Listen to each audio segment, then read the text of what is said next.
Hello, hello, hello, and welcome to this week's Dolphins Dive. You'll notice I don't have a game set up. I have La Capitan here for no real reason other than I was trying to figure out what is like some generic aquatic music, I guess. That's not an environment because I don't want to pick on an environment, although I guess I've sort of picked on a villain, but I didn't want people to walk in and think, oh, the first game is going to be in here, so this is aquatic music, I guess. Here, we're going to have some aquatic dolphin-y music as we prepare for our first game of the evening, which, if you have not checked Twitter or on Discord, is going to be viewer's choice.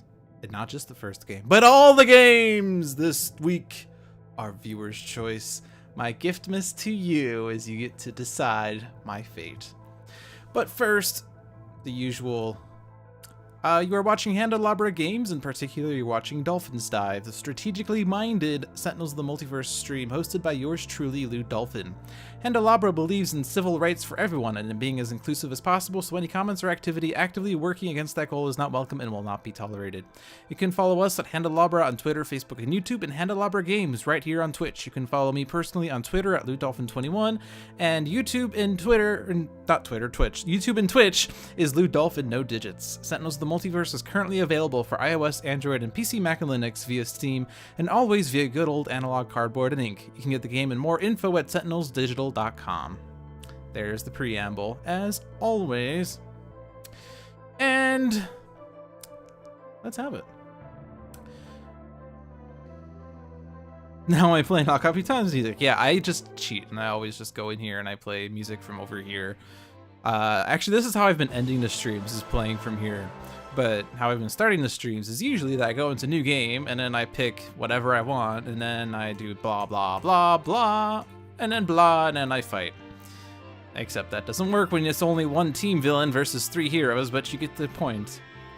But I'm not doing that today, because we are all voting on the games. So the question is, new system or old voting system? And that's up to you, as always.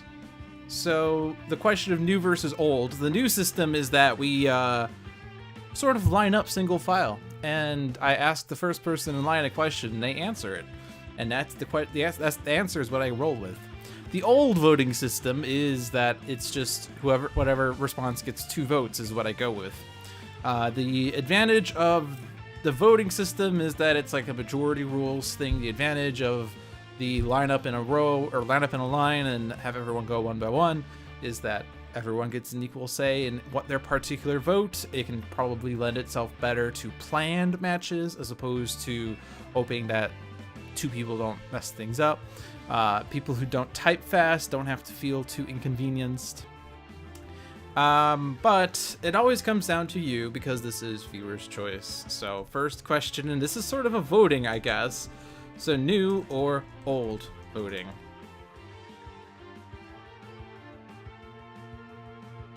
I guess it's new system versus old voting. Cam is laggy.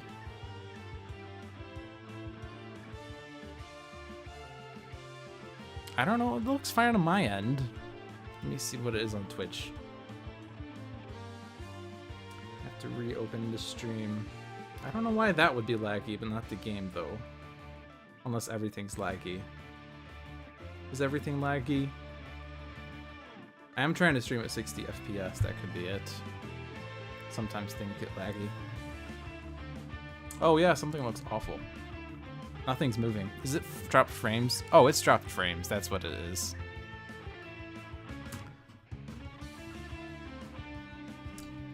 Don't mind the dropped frames. Maybe. Why is it being bad? It looks pretty bad.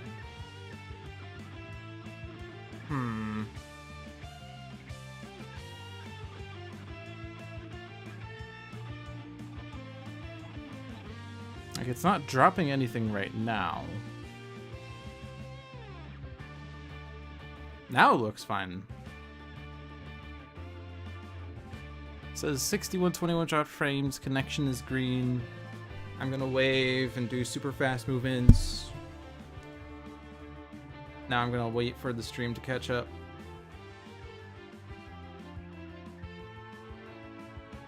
Waiting.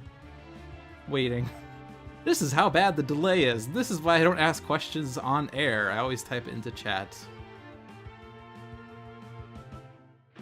Apparently my delay is really bad. I'm just looking back and forth between laptop and screen. Yep, there's the wave. Alright, it is not laggy. Alright.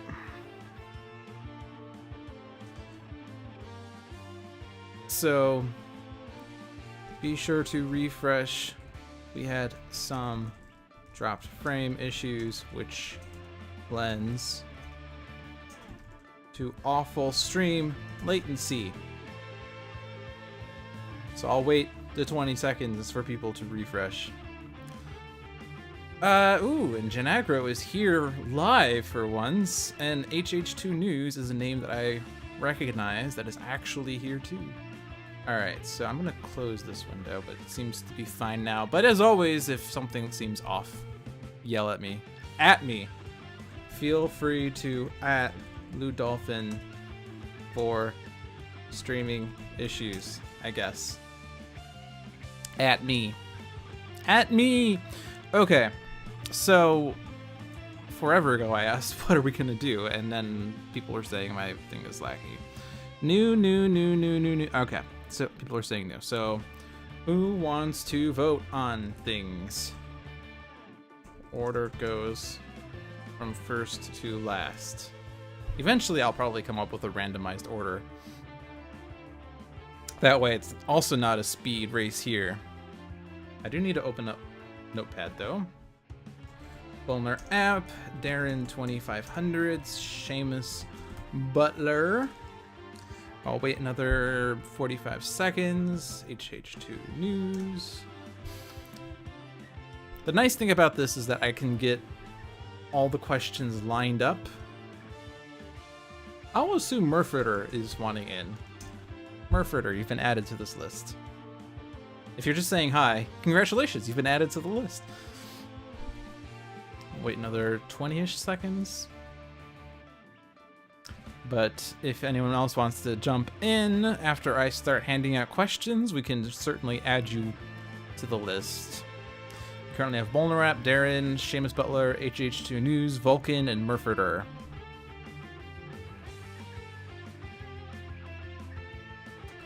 And you don't know if it's just me, but I seem quiet.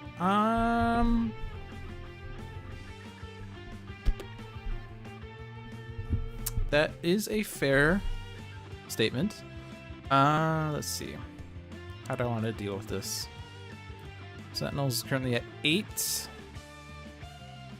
I'll drop Sentinels to 7. I'll drop desktop audio by a decibel. I'll increase mic by a decibel.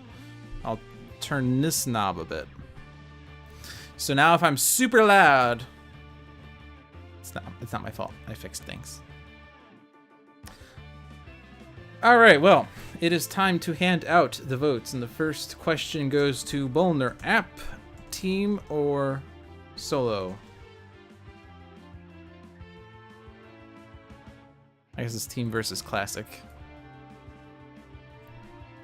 Place 3 to 5 villains in the villain selection area. I don't think I can fit 3 to 5 villains in the villain selection area. That's funny. Does that update if I do this? No? Okay. We're doing solo today, so since we're playing solo, we have to remember to place 3 to 5 villains in the villain selection area. It says that right there in highlighted text in the middle. Alright. Darren, choose the villain. And then Seamus, you get the question of 3, 4, or 5 heroes. This is the usual order. HH2 News, choose hero number 1. Vulcan, choose hero number 2. Murfritter, choose hero number 3. So HH2 News is hero number 1, chose Extreme Prime Wardens, Captain Cosmic. The Play with Madness variant. Alright, so we wrap back to Bolnarap. Bolnarap is choosing hero number 4. And Darren is choosing hero number 5 as well. After Dylan. Can you wait until after difficulty to choose? Alright, well, Murfreter says Fugue State Parse. Yeah, we'll go ahead and allow that. Also choose hero number 5. Seamus, choose environment. HH2 News, choose difficulty. Alright, so those questions have been sent out. Today in chaotic choice order, but it's only the first of chaotic choice order. Alright. Oh, and I missed Vulcan. Vulcan said Setback for 2.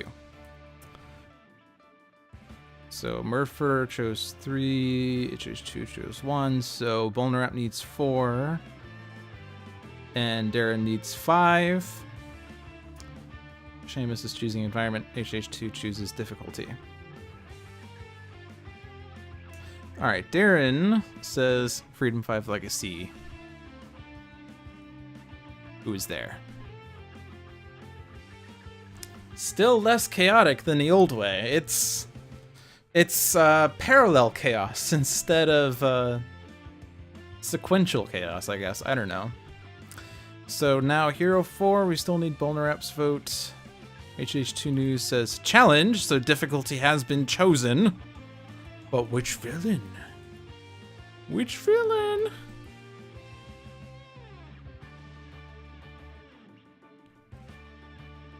Citizen Dawn on challenge. No worries. You got 2 questions. You answered the first one, so I figured you probably stepped aside.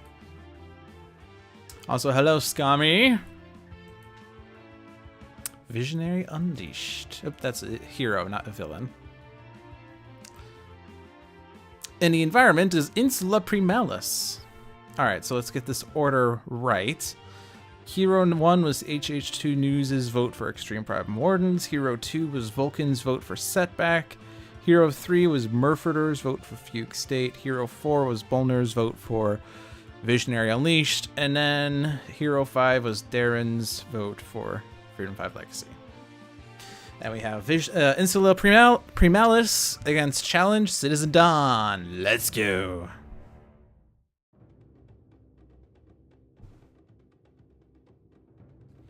The world belongs to the citizens of the sun.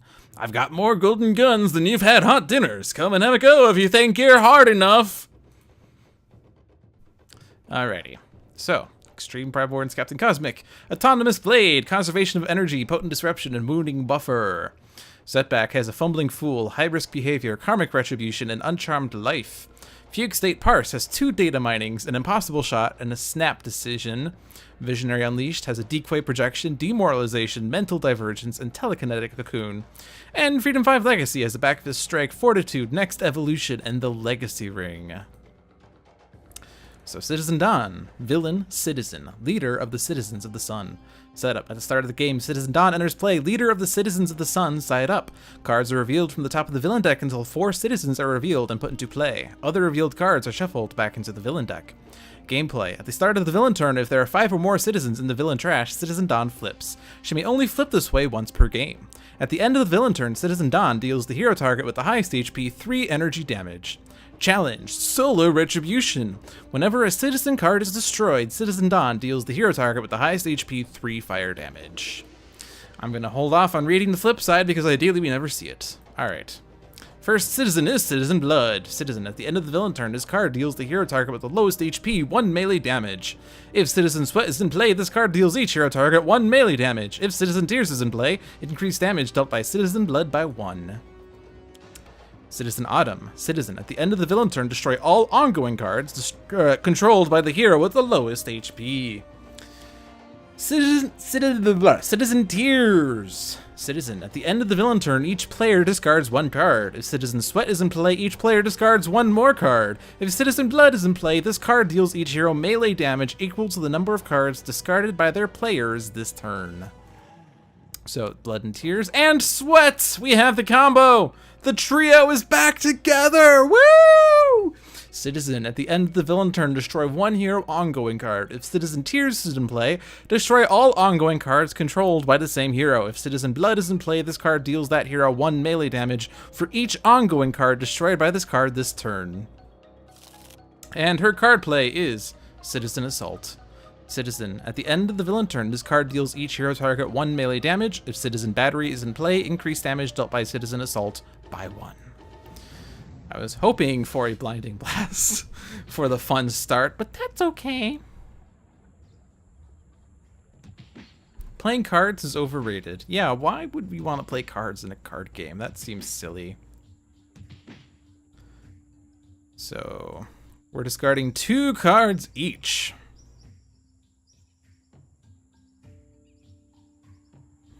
And I think we want to hold on to the constructs, considering that Extreme Prime Wardens Captain Cosmic synergizes very well with constructs in play. So Conservation of Energy we can probably ditch. We're going to have to discard another set of those. Fumbling Fool, we don't really want to randomly discard citizens. Data Mining versus these other ones. We probably want to hold on to the cards that draw cards. So Impossible Shot should be held on to. I love Snap Decision, but I guess it's a little hard to get to use. So I guess I'm going to have to ditch one of that. Telekinetic Cocoon, who needs that? It's actually a pretty good card in this setup, but I'm not going to use it. Back Fist Strike, because why would I want damage? I probably should have kept Back Fist Strike, then I can destroy citizens more easily. Whoopsies. Potent Disruption. I don't really use Uncharmed Life. Let's get rid of Data Mining.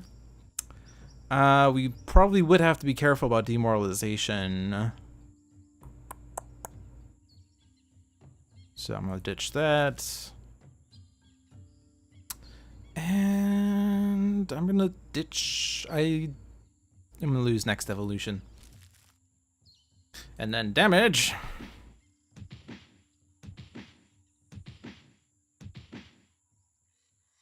And then damage.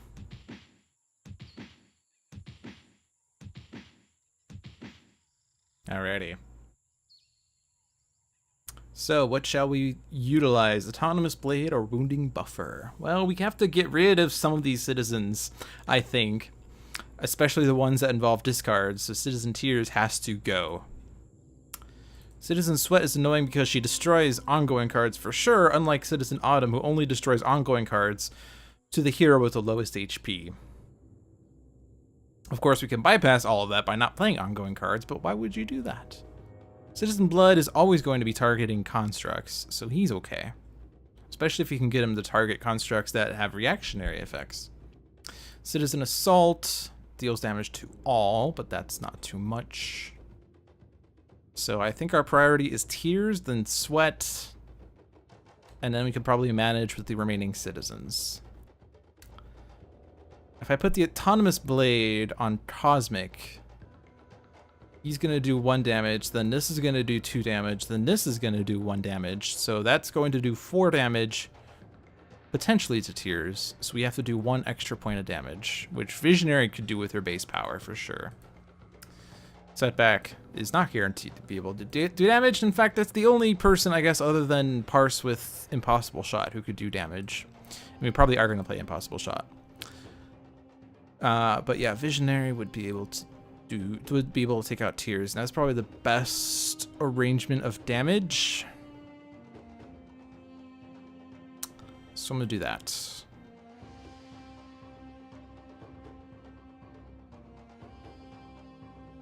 On Tears. On Tears. We get Augmented Ally! Not Ally, Ally. I just like calling that Ally. Ally is augmented! Alrighty. Should we make this viewer's choice and make it so you have to vote on every card? Hey guys, high risk behavior or karmic retribution. Whichever gets 2 votes is what I play. Well, it's actually not really even that useful to play either of these, especially with Sweat in play,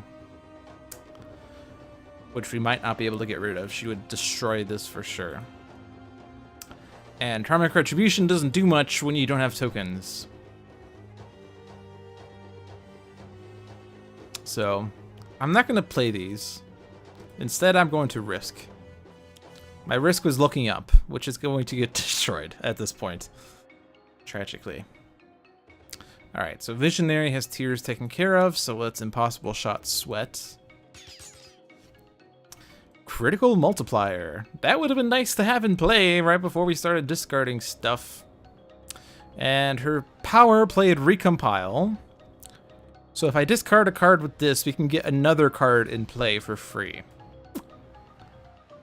I like both of these though. Data mining, I guess with Visionary's Mental Divergence, I don't really need data mining as much other than destroying environment cards, which we might want. Critical Multiplier is always fun.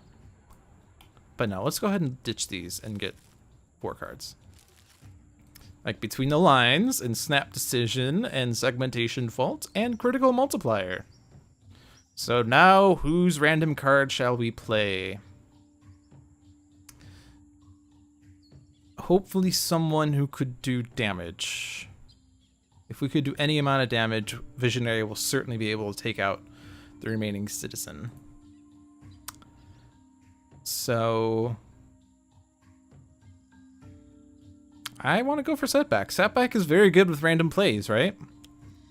Reckless Rush, perfect. Take out Sweat. Oh no, Citizen Don's challenge rules. Alright. Do I want the decoy projection? I'll take the decoy projection. I want to save the Mental Divergence in case she plays Devastating Aurora and then I don't have Mental Divergence anymore. When do we get Twitch Play Sentinels? TBA 2019 or something. I don't know. Fortitude seems wise. And we don't really have to even worry about environment cards because Legacy can move them to the bottom of the environment deck. But one player may play a card. So who wants to play a card?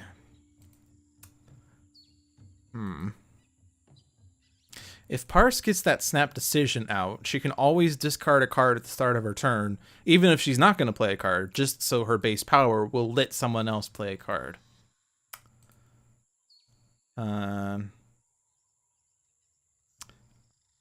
Other than that, like, I guess put a wounding buffer out on someone. And then, is this whenever or the first time? The first time that card is dealt damage by a target. So, it has to be on a hero character card, so I can't play this on Decoy Projection or on other constructs. But I could play this on Parse, who happens to be on this card. We don't really want it on Setback for sure. I don't know. I think I want to go with Snap Decision. There's a chance it will get destroyed, but that's okay.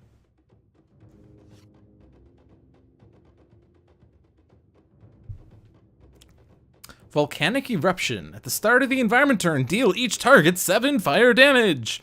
At the start of their turn, a player may skip the rest of their turn to destroy this card. When this card is destroyed, move 1 copy of the card Obsidian Field from the environment trash into play. Well, this would certainly get rid of all the citizens, and then Dawn would flip. So we don't want that. But we can certainly get rid of it in several ways.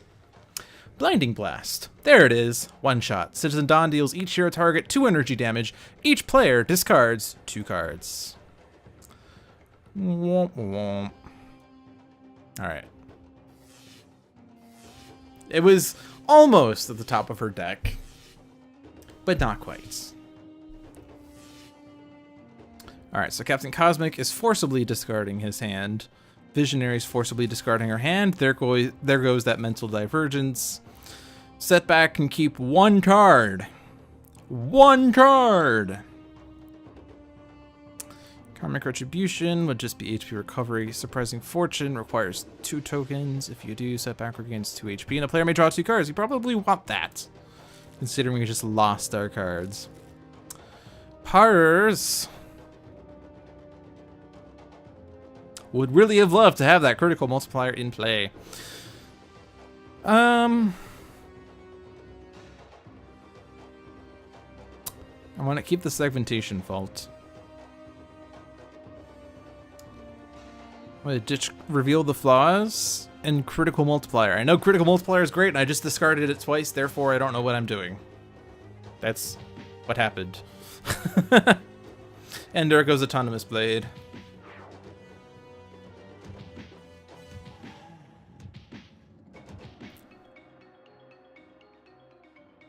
But that Fortitude has already come in handy. I do not want to skip the rest of my turn. I can use my power to deal 1 point of damage. I think I want to skip so I can draw 2, like a Cosmic Crest, and an Unflagging Animation, which is great. No. I might actually utilize this, I think. Yeah, I'm going to do that. So, because people need cards. Who would benefit most from cards? I'm going to go with Legacy. Get a Takedown and a Surge of Strength. I like the Takedown. Yeah, like, Critical Multiplier is, like, sort of weird because it's a great effect, but it's sort of not too useful compared to other things that Parse has. Parse has a lot of great cards. But the thing that's sort of irksome about Critical Multiplier is that you discard a card, increase the next damage dealt by a target by 1, the next damage dealt by that target. So it's only really a single point of increase. So it's increasing 1 damage by 1 point, as opposed to like increase all damage dealt by that target by 1, which would be certainly overpowered.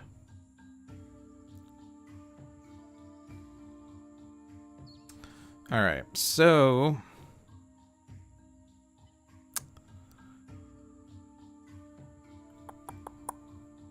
if I discard for this, then I can use my base power to have someone play a card. And I can use Between the Lines for a hero to use a power.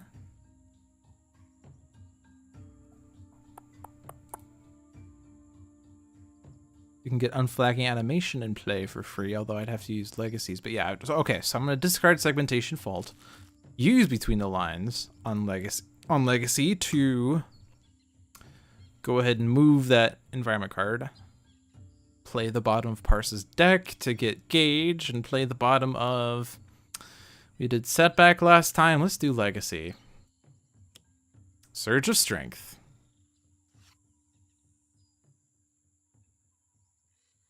Extrasensory Awareness is great. We don't have it yet, though. Actually, do I even want to do this point of damage? This was the same dilemma with Captain Cosmic, so I'm going to go ahead and skip and do the same thing. Foresight, Mass Levitation. Neither of which are that exciting, but they will boost her power. And stopping Citizen Dawn from playing cards? Yes, please. And then let's get Cosmic to play that Unflagging Animation, except Citizen Autumn is targeting Cosmic. Okay, so we don't actually want to do that. Cosmic Crest instead? Well, then it will be targeted by a bunch of things. So let's not actually have Cosmic play that. Setbacks, whoops, sorry, isn't useful. Syntactic Analysis, though, is great. And those aren't exciting. Let's go ahead and have Parse. Syntactically Analyze.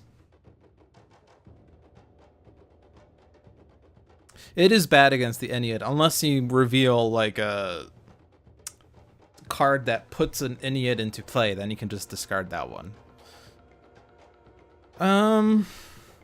Alright, someone can do extra things. Who wants extra things? Let's go with Parse. Quick Calc and Targeting Arrow. Well, playing Quick Calc can't be bad. We get between the lines, targeting arrow, extrasensory awareness. And one of these can go on the bottom and be played immediately. Or not immediately. Usually you play this on a play phase, and they say you can play it immediately, but we can put this on the bottom and we'll know it's on the bottom, and then it can be played at that point. But with extrasensory awareness, we want that in hand so we can play it and then use it. Let's put the targeting arrow on bottom, and then we'll know it's there, and we can use it once we're a little more set up. Targeting arrow. I will draw it because I don't think there's great damage dealing yet. We need great damage dealing. With great damage dealing comes great responsibility. Pterodactyl Thief, Dinosaur. At the start of the environment turn, destroy all equipment cards. Put cards destroyed this way beneath this card. Then this card deals each hero target X sonic damage, where X equals the number of cards beneath this card. When this card is destroyed, return cards beneath this card to the player's hands. This card is not useful to us.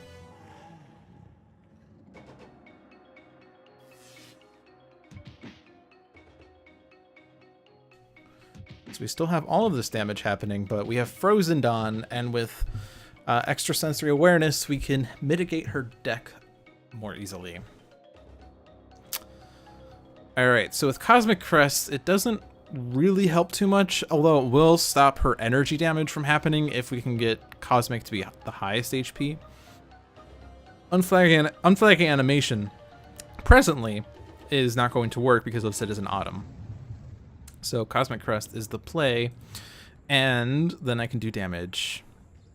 And that Pterodactyl Thief Legacy can deal with, and we only have 2 citizens in the trash. I want Legacy to get lead from the front, and then with Fortitude and lead from the front, Citizen Assault and Citizen Blood aren't doing anything. So I'm not gonna worry about those guys. I'm gonna target Dawn. With great power comes great current times voltage. Nice. Alright, this is not the time for whoops, sorry. But we'll look up, because this is a great way of getting tokens. We get a cause and effect. Discard a card to play a card, except I don't need to play the bottom of my deck, so unless I want to play 2 of these cards, I don't want to do this. I don't really think I want to. I want to spare the targeting arrows. Actually, if I get a bunch of constructs out, I play a targeting arrow, I play the bottom of Parse's deck, which is the targeting arrow, and then damage dealt to Dawn is increased by 2 for each instance damage, and then we can really have a bunch of like wailing on Dawn happening. So I want to keep the targeting arrow, I don't want to discard it, and I want to play the extrasensory awareness, so I don't think I want to snap decision because there's no real benefit to it. But we can control Dawn! For instance, we can ditch Return with the Dawn, which is terrible. And then Healing Light versus Citizen Summer. Well, this will unfortunately undo the damage we just did, but it's probably better than the damage here. Especially because the Citizen will be out and about. So I'm going to go ahead and Healing Light. I do not want to shuffle the villain deck. Alright. So since we know Dawn is healing, I could probably just... Let's play Foresight. We don't usually play Foresight with Visionary, but we shall play Foresight with Visionary. Which 2 of these cards do you want? I want Mental Divergence. And Prophetic Version versus Cerebral Hemorrhage. I'm not really worried about the environment because Legacy can always dispatch with it. So there, we got some good cards. Do I want a Flying Smash? No, because the damage is just going to be undone. I could destroy Citizen Assault though, because of Surge of Strength.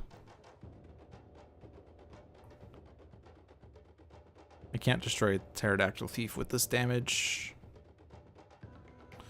I could, however, play Cerebral Hemorrhage. And I could get Blood and Thief destroyed. Which would at least It would mitigate damage to an extent. But then there'd be 4 citizens in the trash. I am sort of in control of Dawn now, though, but I don't really want to run the risk of there being flip side shenanigans. Yeah, I'm gonna not do that.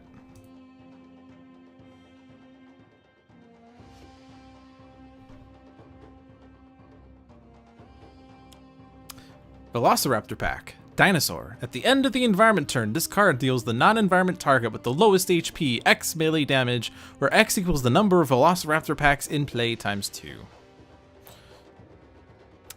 I have heard John refer to this card as being an exponential card, but it's in fact a quadratic card. Fun fact. With 1 Velociraptor, it's 2 damage. With 2 Velociraptors, it's 2 instances of 4 damage. With 3 Velociraptors, it's 3 instances of 6 damage. That is, in fact, quadratic growth. Not that it matters, but that's me mathing. We are still listed as creative. We may want to swap that to Sodom if convenient. All right, let me see if I can get this figured out. I do have to do something. Can I get to their dashboard? I can get to their dashboard. Yeah, we are listed under creative.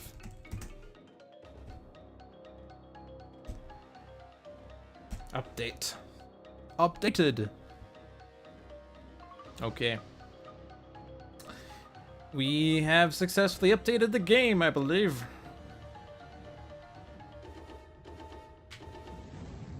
Who is considered to have the highest HP? Legacy is. And then damage. I would really like lead from the front someday.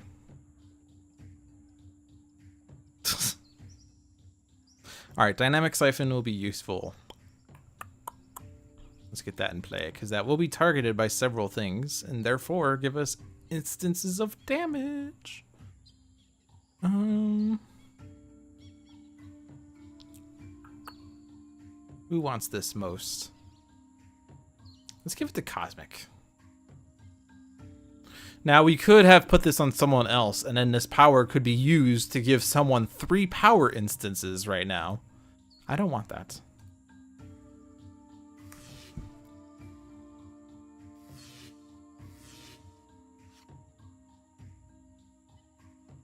And the Velociraptor pack is currently targeting a construct. In case that matters. I do not need to play those cards. I will still look up, I think. Or do I want... I want to try to get lead from the front, honestly. I do not have lead from the front.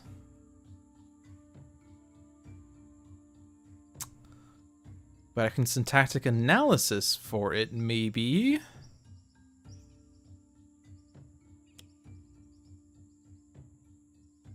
Oh, these are both nice. They are not lead from the front, but they are nice.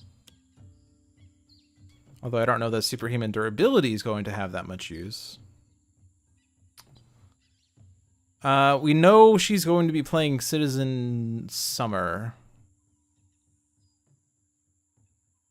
Do I do this? Do I not do this? Do I let it happen? Do I search for more for a lead from the front?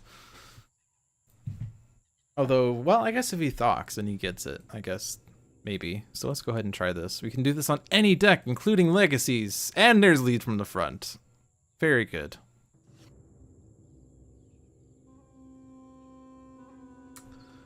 I could actually protect the construct from the Velociraptor pack by mass levitation.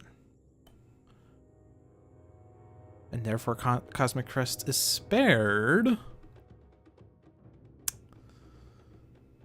But, I mean, I guess, like, keeping constructs out would boost his power. Which would be useful. But I would not be able to use this, which I guess is only doing 2 damage.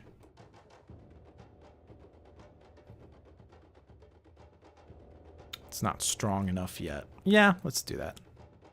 This reduces damage dealt by environment cards, so this includes other effects. Not just targets. Let's go ahead and get lead from the front. Huzzah! And now I shall play lead from the front. Danger sense, good. Oh, there's another Velociraptor pack, and now their damage is not... Their damage is still happening because of the quadratic growth. Citizen Summer. Citizen. At the end of the villain turn, this card deals the 2 heroes with the most cards in play 3 fire damage each. No, you can take that. And, ooh. You only have 2 constructs in play now, though.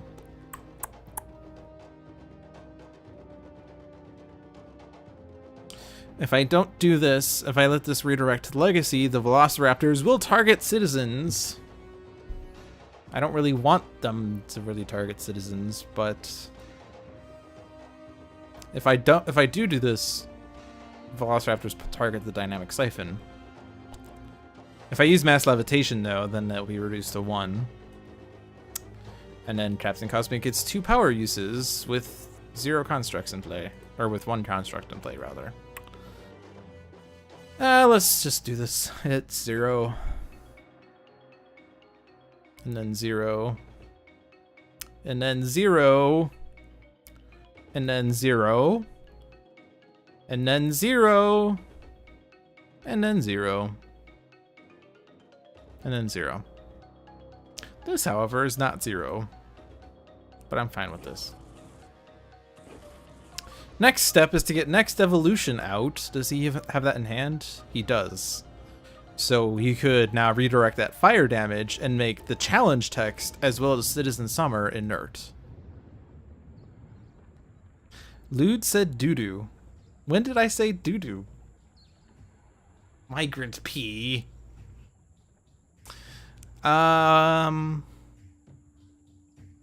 Again, we are still lowest, so Unflagging Animation's going to end up getting destroyed. Unless somehow Parse takes in the amount of damage, in which case we lose all of those cards. So no, we're not doing that. Construct Cataclysm to deal 1 target 3 energy damage versus having a Dynamic Siphon. I don't want to do that. Let's check the tape. When did I say doo-doo? That sounds like doo-doo. Alright, Autonomous Blade.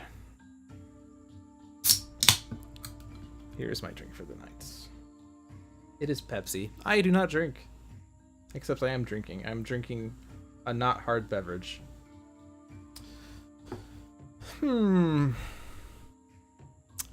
I feel like a reckless rush.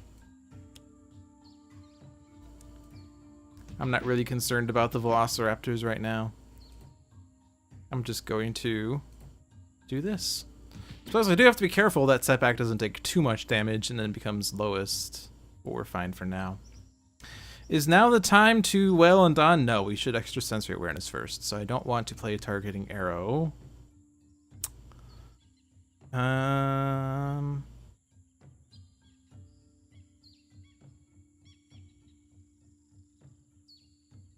I could discard Extrasensory Awareness to play Between the Lines. I'm not really sure what effect that would really have, though.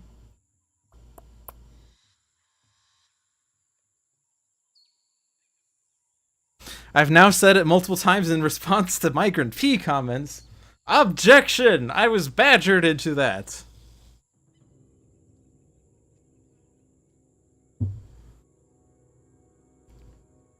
Self-fulfilling prophecy. Well, if I get Legacy to play Next Evolution, then on his turn he could play something else. Like Danger Sense. I don't know if that would have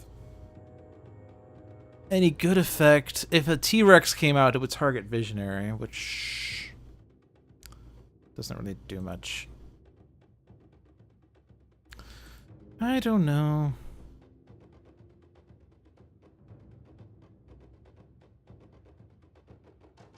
Let's not do this. Let's be boring. I'm being boring right now.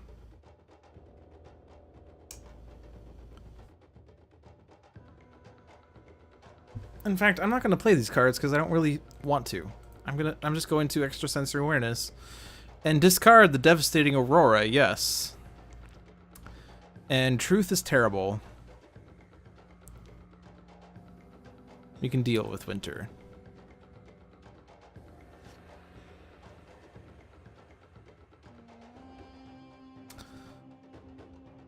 We don't have the discard one.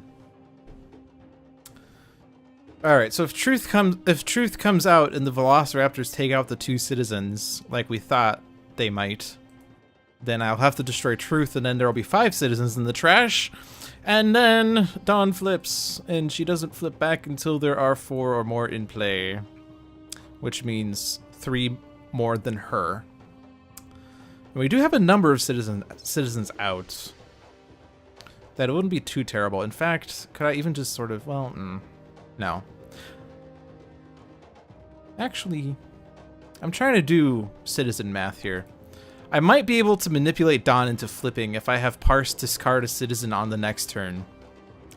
And then the Velociraptors who have destroyed the 2, and we make them inert the next round, would then not destroy any more citizens. She's playing Winter. So there'd be 6 in play. Well, the Velociraptors would kill 2, so there'd be 4. We discard 1, there'll be 4 in play. And then she flips, and then we can destroy citizens willy-nilly. Alright. That's what's happening now. That's the plan. That's what's going to happen.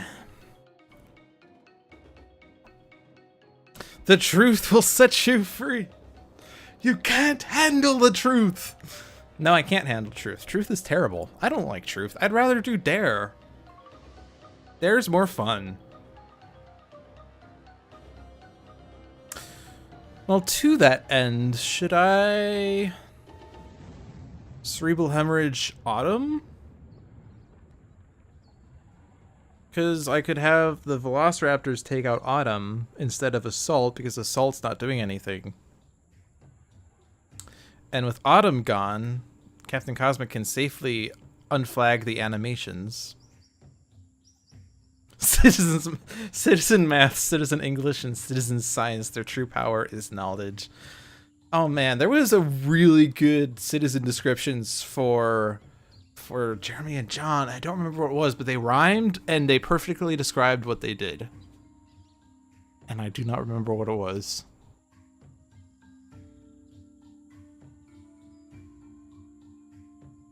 It was not something like Citizen Brain and Citizen Fist. I'd rather do Dare. Well, let's take a look at Dare. That statement might be true, but I can't elaborate on a family-friendly stream. Yeah, let's Cerebral Hemorrhage to get Autumn lower. We can now have the Velociraptors target Summer and Autumn, who would do things, versus Blood and Assault, who don't do things. And Legacy, who can only next evolution once, would have to choose between Cold or Fire. But I guess if he does Cold, that would be overall better. Because Dawn will do Fire twice, which is a total of 4 damage, versus Citizen Winter, who is going to do 1 cold damage to Legacy several times. Citizen Blame and Citizen Damage. Not quite that one. Let's target Dawn. And I don't want to target... I guess we'll hit a Velociraptor, and then we can take it out when we need to. So I don't need to Mass Levitate. Dare I Foresight? Or do I do 3 damage?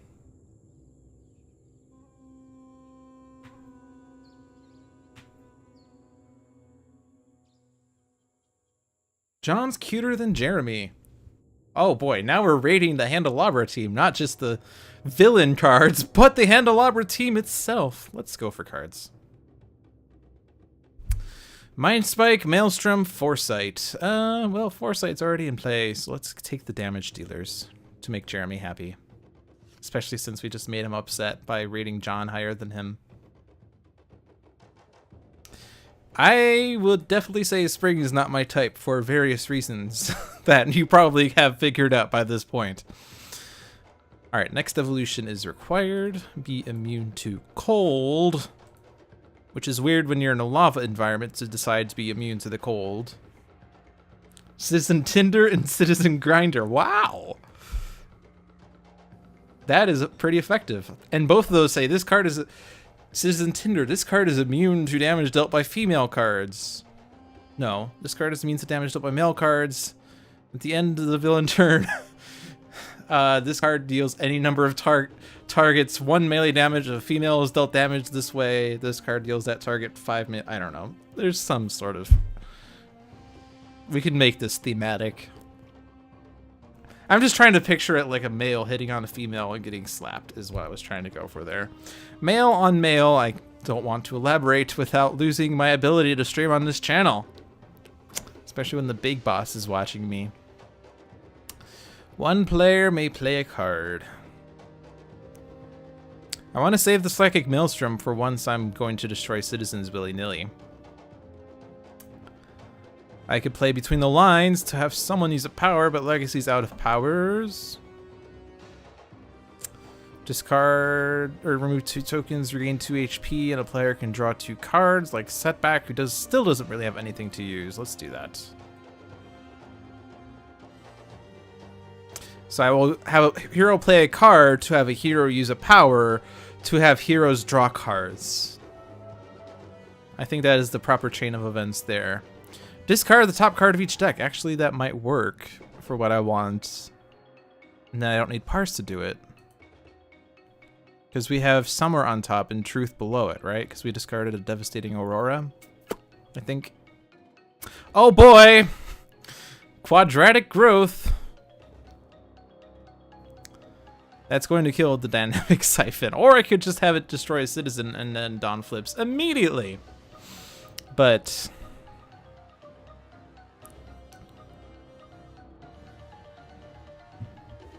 Alright, well, definitely Autumn. And then redirect. I guess I don't have to redirect. I could have just let that happen. Citizen Summer. Yeah, let's not redirect this one. Because we don't need to. And yeah, I will lose the Dynamic Siphon because there are presently 4 citizens in the trash. Who stacked this deck? John! The top 3 cards were all Velociraptor packs. Why'd you make this one shot, John? No. Who's considered to have the lowest? Legacy is. And redirect all this to Legacy.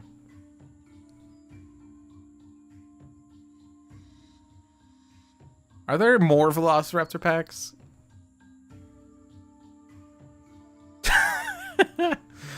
Oh my gosh. Oh, that's the swipe left, swipe right. I like that one. Oh my gosh. Man, I really want the Velociraptors to, like, not do things right now. I guess if I had kept the, Between the Lines, I could have Legacy play Between the Lines on Visionary to reduce damage dealt by the Velociraptors by 6. And then I could have just had the Velociraptors take out all the citizens for me, and I wouldn't have to worry about them. But right now, it's like, Argh. Too much damage on the environment side. This is going to happen. I said I was going to redirect this all to Legacy. I changed my mind. Legacy is a jerk. Even when he's not Grandpa Legacy, he's a jerk. Oh, right. No, never mind. I forgot. I made him immune to cold. That's what I was doing. I've been getting excited by all this Tinder and Grinder discussion that I totally forgot that I got Legacy immune to cold for a region. I got him immune to cold in a hot region. Also for a reason, and that was because he's immune to cold. because he's a cold person himself. He made himself immune to cold, but that doesn't stop him from being cold. You can take this damage, team. What hurts you makes you stronger. Here, Velociraptor, Velociraptor, Velociraptor. Alright, unflagging animation can now be played. Finally! Although I probably could have Legacy play that, but I'm probably going to have to move environment cards. Unless we can just destroy them, which is probably a bit better. Psychic Maelstrom won't do that, though. Data mining would, I guess. Or segmentation fault. Or cause and effect. Or whoops, sorry. No. We're gonna get geared up to take out Dawn in a couple rounds.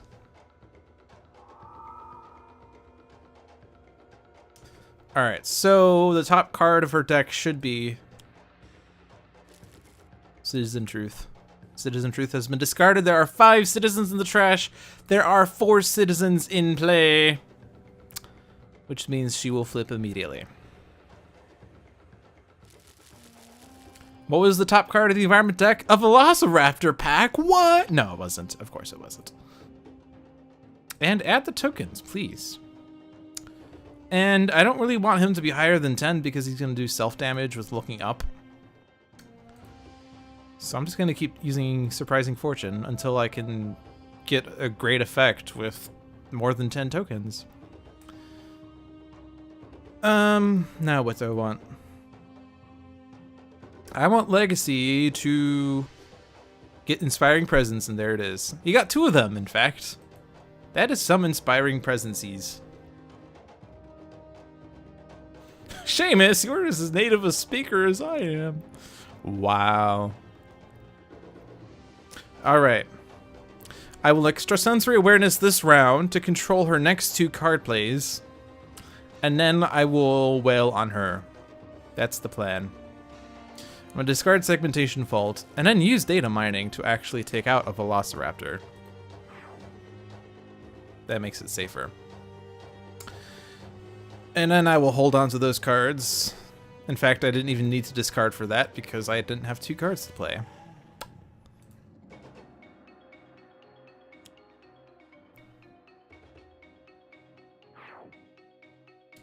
But now we shall stop her from doing terrible things. And I think Anvil is awfulest. Reduce damage dealt to citizens. I don't want damage reduction. Dare, increase damage dealt to hero targets. That's okay. Spring, at the end of the villain turn, each citizen regains 1 HP. That's totally fine. I'm happy with this.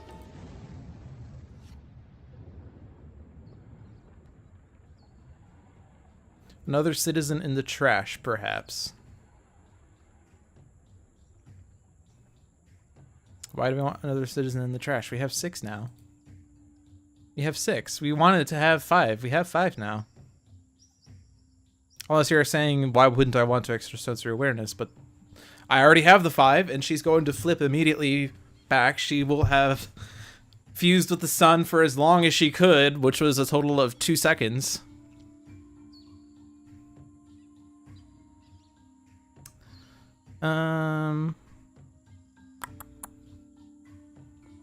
Alright, Legacy with Inspiring Presence would let Visionary play Cerebral Hemorrhage and take out one of the Velociraptors.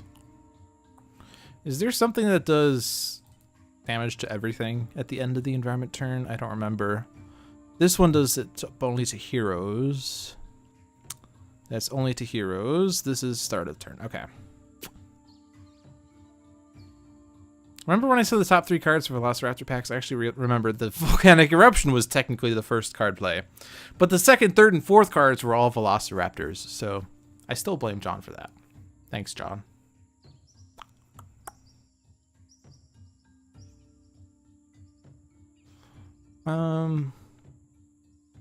Yeah, I'm not worried about having 1 Velociraptor out because it can't do more than 2 damage.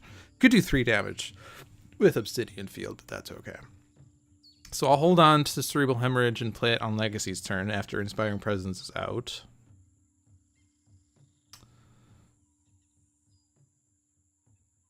So I don't really know what I want to do. I'll just play Mental Divergence and then do more damage with the Unleashed Visionary. All right. So Inspired Presence.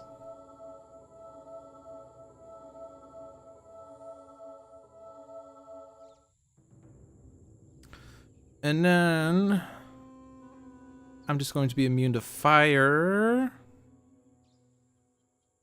Maybe? No, the cold's still happening.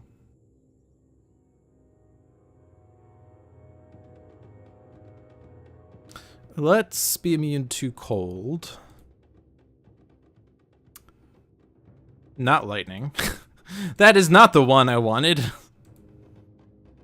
Cold. And then Visionary. Can take things out. Yeah, I don't want to Maelstrom just yet.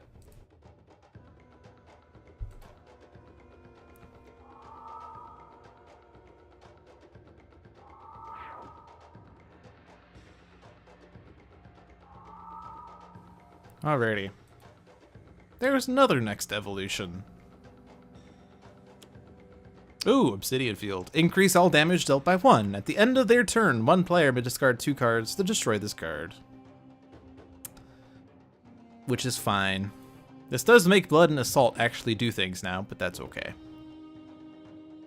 Citizen Dawn merges with the power of the sun. Citizen Dawn merged with the power for as long as she could. Wow. Not such a Citizen of the Sun after all.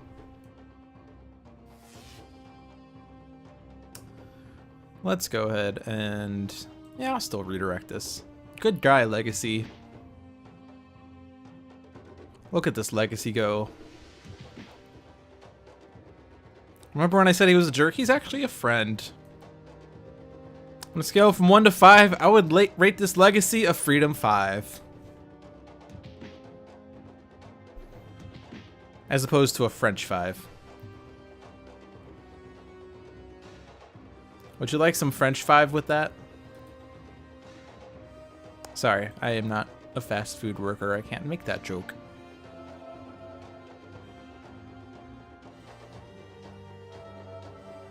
Alright, now we're going to go ham. This is the round of ham.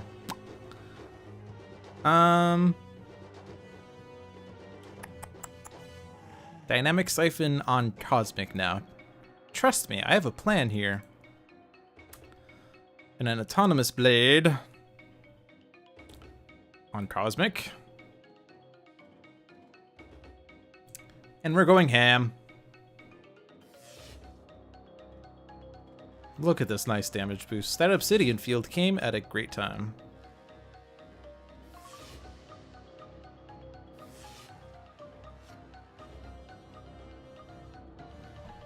Oh no, that was 3 damage. Okay. I don't worry. Well, actually, no. I don't want a Fumbling Fool because we know what her next card is. If we do Fumbling Fool, we won't know. That was terrible. Oh.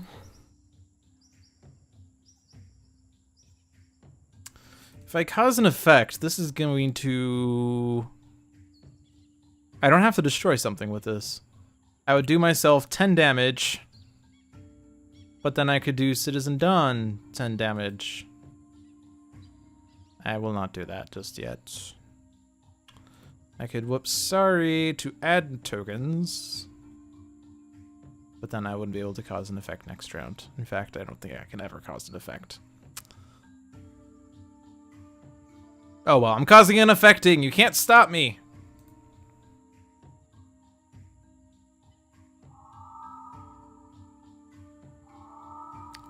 Now, dude, why would you want to deal 10 damage to Setback? Why would you want to do 10 damage to Setback? I don't know. Alright, this is the round of ham. Discard a card, target an arrow. Is this going to expire immediately because it started my turn, technically? No, it didn't. Update intels. Play the bottom card of my deck. Oh, it was a targeting arrow. Cool.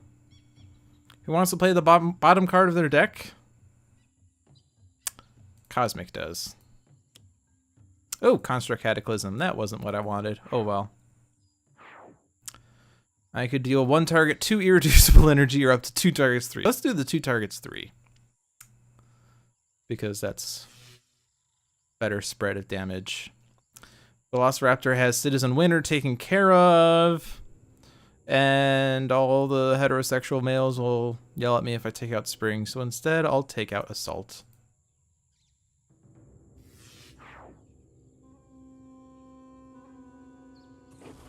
Ham!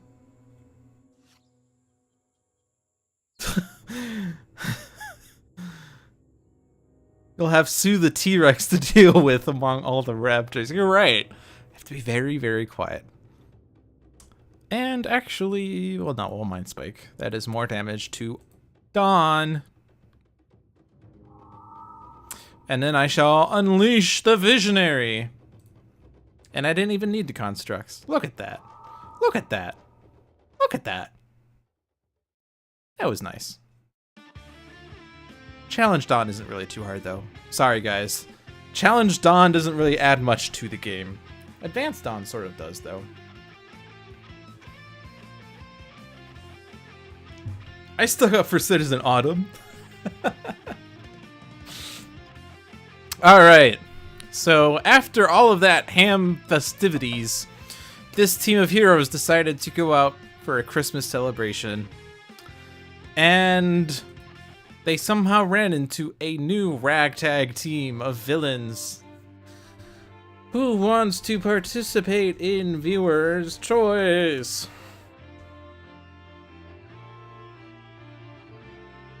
Oh right, Citizen Dawn, the gender swapped. Swaptober Citizen Dawn. Alright, Migrant P is on the list. Sanvar is on the list. Yeah, with advanced and challenge rules, every time you destroy a citizen, she deals 1 target 4 fire damage. Yeah, that's a little more significant. Jay-Z joins in. Now just imagine if Citizen Dawn's challenge rule was whenever a citizen enters play the top card of the villain deck. Citizens are now foul. Seamus is in, Selfaria is in, Citizen is in, Vulcan is in. We have 7 people on this list. Anyone else want in? Going once, going twice, going thrice, going quadrice. Murfurder. Not murderer, Murfurder. Is this fur is murder or something? Is the username here? Because fur is in the middle of murder. I only just realized that because I got all tongue-tied. Alright. Yeah, let's go with this because we might not have enough questions to hand out at this point. So, for those of you who have just tuned in and aren't familiar with how Viewer's Choice is working presently, we're going with the ask one person at a time a question approach as opposed to ask one question at a time and get votes in approach. I will ask Migrant P the question solo or team or classic or team. And the decision he makes there will actually decide the rest of the questions. If he picks classic, Sanvar's question will be choose the villain. Jay-Z's will be 3, 4, or 5 heroes. Seamus will be hero 1, Selfaria hero 2, Citizen hero 3. And depending on how many heroes, Vulcan is hero 4, Murfurder is hero 5, Janagro would be choose the environment, and then it would wrap back to Migrant who would choose the environment, and would actually have fewer questions if there weren't enough heroes. If you pick team, obviously there's a lot of questions there. But Migrant P is the one who is actually choosing choose classic or team.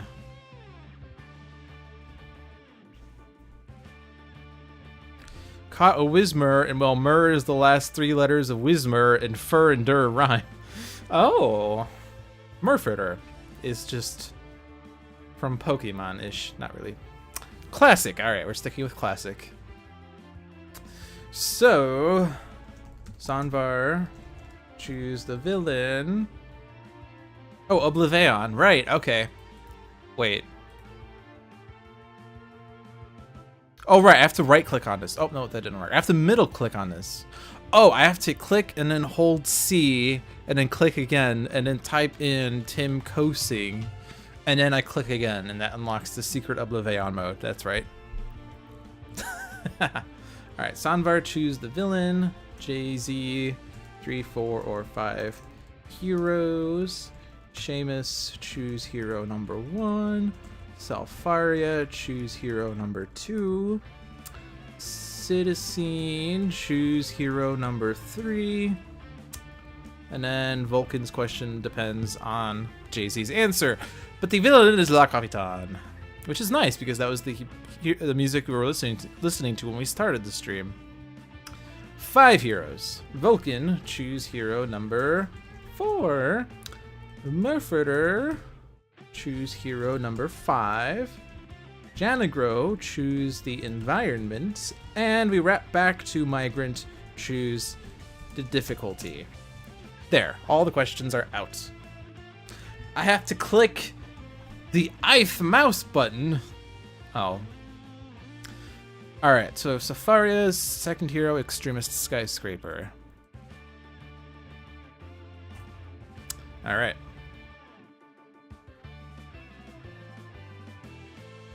Janagro's environment is the I button.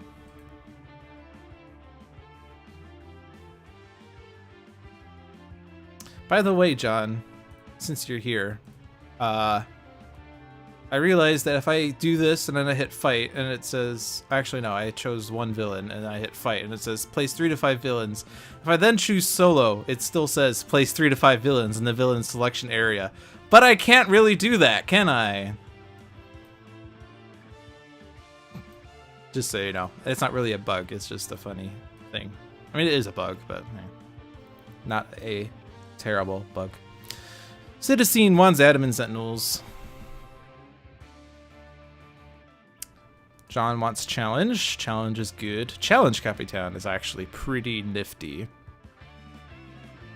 Golem Unity. Seamus wants Rogue Agent K.N.Y.F.E. Who's there? Alright, so Murpherter has not answered Hero 5. Let's see if I got this order right. Hero 1 was Seamus's K.N.Y.F.E. Hero 2, Salfaria's answered fast Extremist Skyscraper. Hero 3, Citizens Adamant Sentinels. Hero 4, Vulcan's Golem Unity.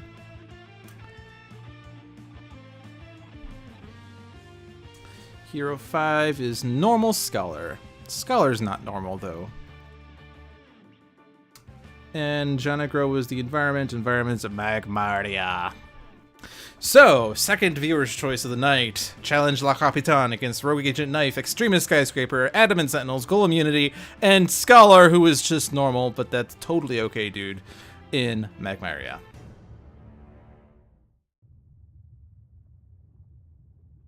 I should send in a bug report. I'm not playing on the beta, though. I have to actually go into the beta game and submit a bug report, and that takes too much work. Okay, yeah, I'll do that. Ahoy, Ninos! Send over all of your valuables or get thrown overboard. Hadja we share a long time deed. I honestly have no idea what that even says.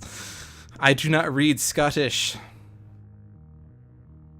Alright, Rogue Agent K.N.Y.F.E. has Amplified Combatant, Energy Burn, and 2 Wrecking Uppercuts.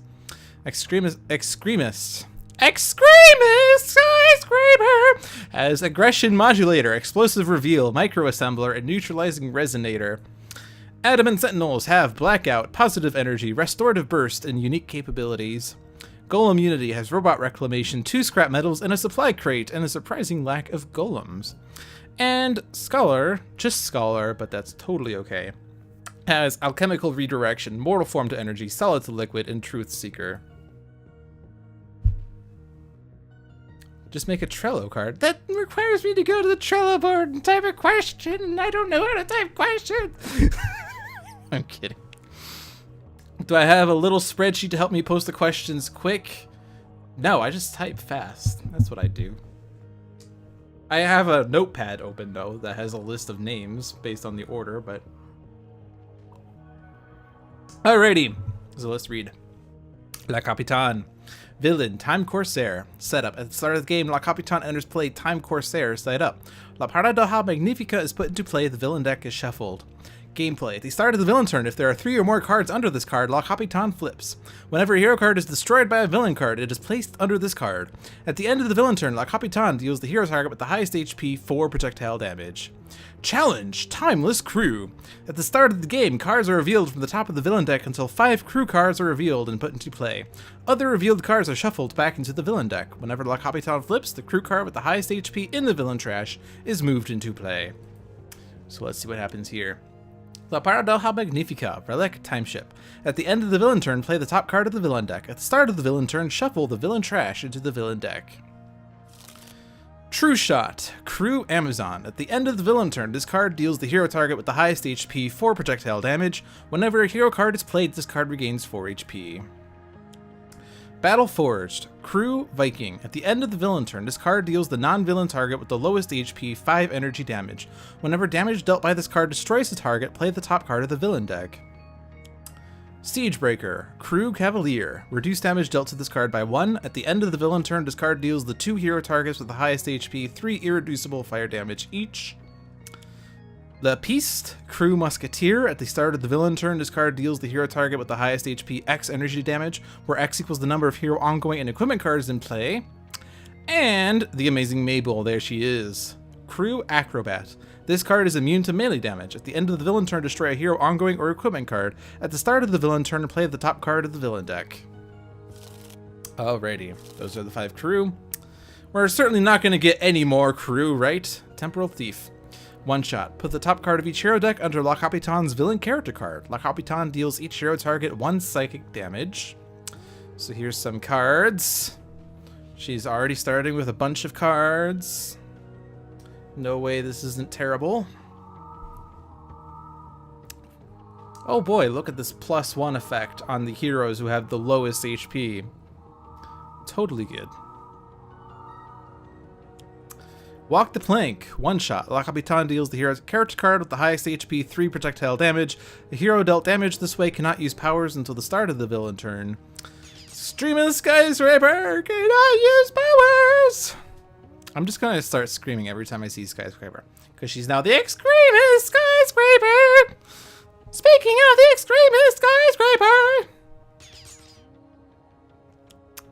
Raiding Party, there we go. That's always one of the first card plays in Challenge. One shot. Reveal the cards from the top of the villain deck until 4 crew cards are revealed. Put them into play. Discard the other revealed cards. Destroy a hero ongoing or equipment card. We have Final Breath. Crew Rodent. Increase damage dealt by this card to targets with 10 or fewer HP by 1. At the end of the villain turn, this card deals the hero target with the lowest HP 3 toxic damage. Chip, Crew Flying Ace. At the end of the villain turn, this card deals the hero target with the highest HP 2 projectile damage. At the start of the villain turn, this card deals the hero target with the highest HP 2 projectile damage. Whoa, deja vu. And that's it. Those were the only 2 missing crew. The gang's back together! Woo! Throw this on Scholar. Is Idealist dead now? Idealist survives! Wow, ever the Idealist. Alright, look at all these crews that we somehow have to deal with in some capacity. Well, the good news is Blackout is going to work really well with Final Breath, who increases damage to targets with 10 or fewer HP by 1, which happens to be most of these crews, except the ship. Yeah, we made it through the whole deck on turn 1. Unfortunately, she's going to flip at the start of her turn, which means she's going to put a crew into play, which isn't really that good.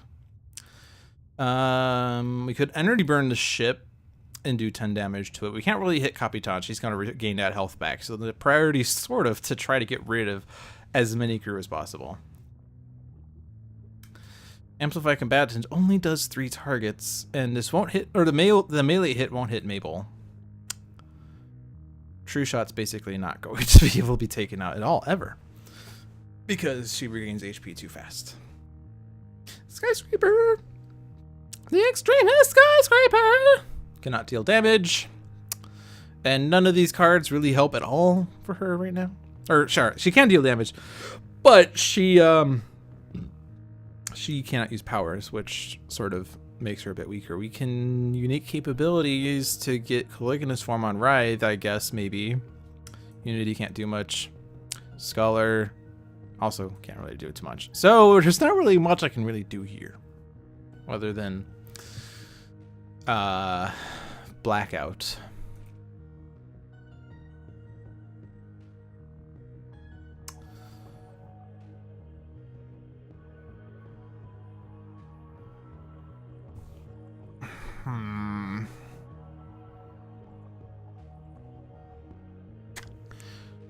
Yeah, because I could do like energy burn to do 5 damage to the ship. How much HP was that again? It was 10 or more, so it wouldn't work too well against the crew. I could do it on Mabel, just do 3 damage to her, and then Blackout would take out Mabel. But then Mabel will come back once Capitan flips.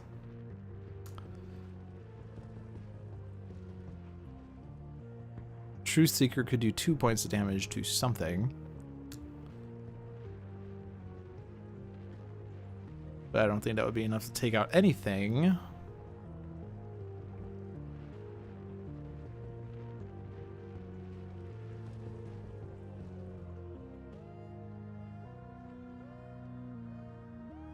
I mean, we do have the bottom card here that we could do. Is there anyone who has a bottom card that could be useful? Probably Sentinels. I don't know. This is a tough situation. Who chose challenge again? We should probably sue that person. Oh, it was John. All right. Hashtag sue John. We're moving up from blame John. We're now on sue John. All right. Well...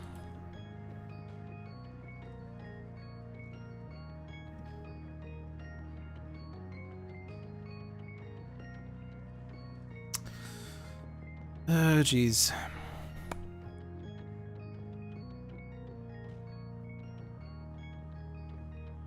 I guess I could try to do this on Scholar, and maybe we'll get something exciting, but I don't know what... I don't actually know. Yeah, we're gonna use the base power on Sentinels. I think I said that much.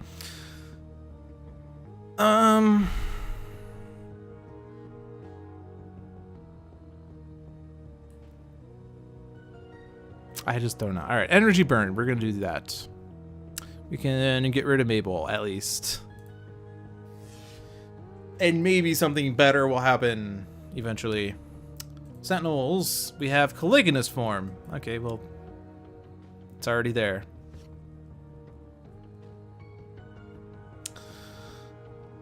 Oh boy. Let's just put this on Unity. That way she can get construction pylons whenever she pleases. That's like the only thing we can really do here. Unique capabilities. Idealist is basically dead. Let's Durasteel Chains this. Restorative Burst. And then Blackout. Writhe has to deal damage this way. Deal damage to Final Breath. Who then does this?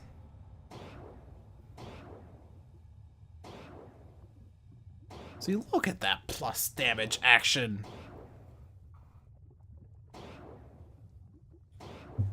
Great. Now all we have to do is destroy something who is not the amazing Mabel. Somehow. Actually, if I do 2 damage to Lapiste... Oh, this is plus. Ooh, this might be a bit... No, Lapiste is awful. Well, actually, he's going to come back, so it doesn't actually matter. But now Scholar can easily do things. All right, Supply Crate. Powered Shockwave doesn't do it, but I could discard a Scrap Metal... So this is an amusing thing that I realized. in a previous stream, I think. But a micro assembler on Unity. Discard a card, then search your deck for an equipment card. I could play Supply Crate, but when this card enters play, I draw a card. But I didn't actually shuffle my deck until after Supply Crate entered play, which means I should actually know what's in my deck after searching my deck to know whether I should play as a Supply Crate. That's actually not really too useful, but let's get a pylon.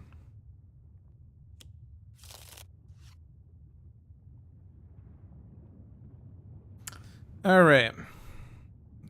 Truth Seeker will certainly get rid of Lapiste, and then Mabel won't come back.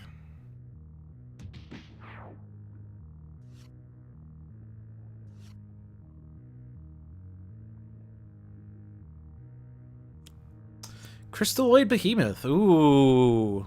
If I knew this was coming.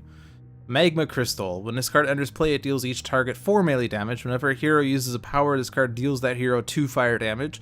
When this card is destroyed, one player may move this card to their hand. This card cannot be played from a player's hand. So that actually doesn't really do me any good. But at least damages things. So that they will regain hit points on the start of their turn.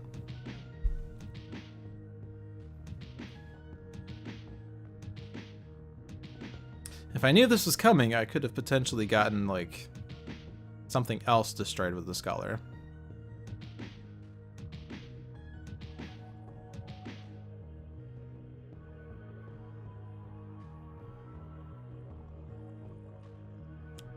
The Beast is back.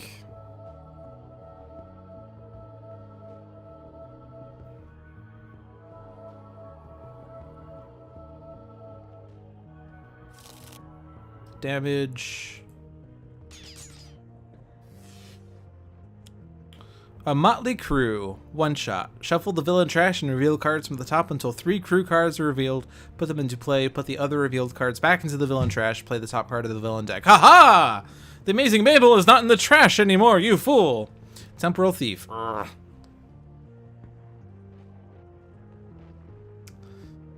Look at these cards that we never knew.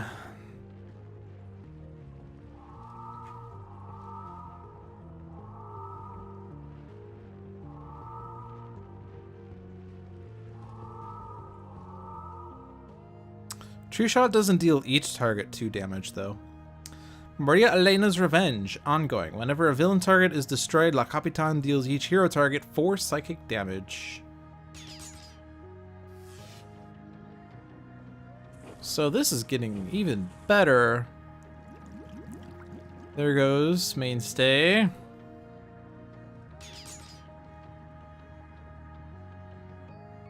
And we don't have ongoing destruction. Actually, we had with Neutralizing Resonator, but it's a bit too late for that, isn't it? Okay, and every time we use a power, we're dealt 2 fire damage. That's great.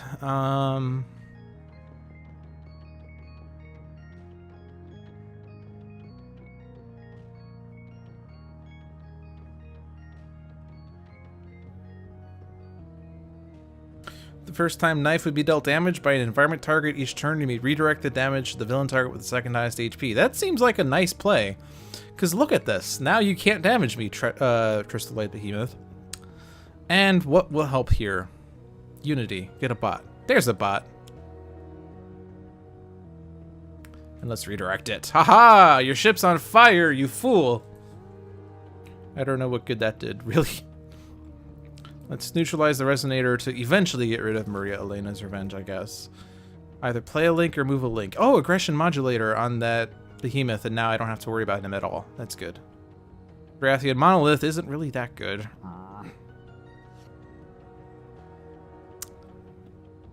Maria Elena does 4 Psychic. Why are you such a pain? Idealist is not active. And Dr. Medico is not active. I don't really know what hope there is at this point. I'm just going to try to get rid of the ship at this point.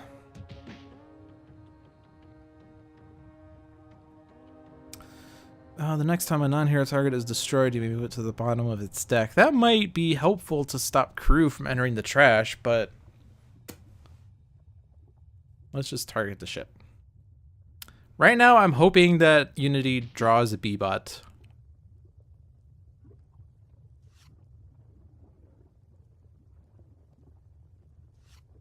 Swiftbot. B-bot. Oh, and she already had a B-bot in there. Never mind. She had a B-bot all along. Alright. Powered Shockwave is going to do 2 damage to everything. This is only 2 villain targets.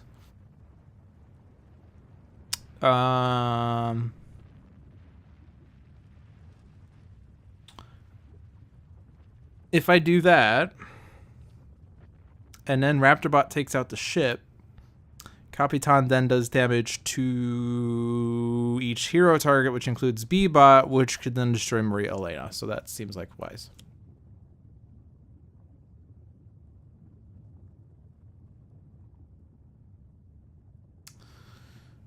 All right, so let's put cards in Unity's trash because we can get golems back.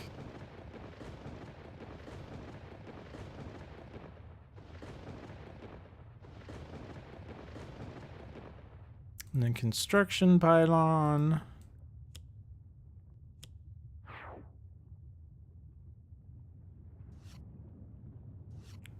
And then destroy the ship. And then damage B-bot. No! Aggression mod, or not aggression modulator. Thorathian monolith, why? You're ruining everything. Alright, well, this is Skyscraper's fault. Although I could Caligula's form. I'm gonna Caligula's form first.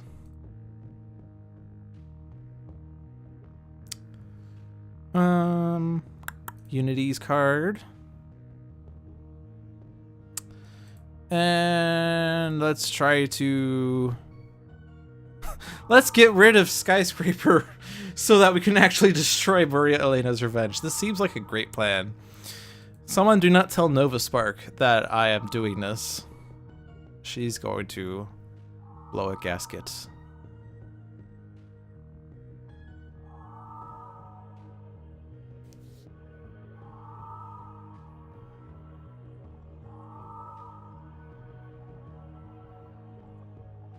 I too can get rid of B-bot.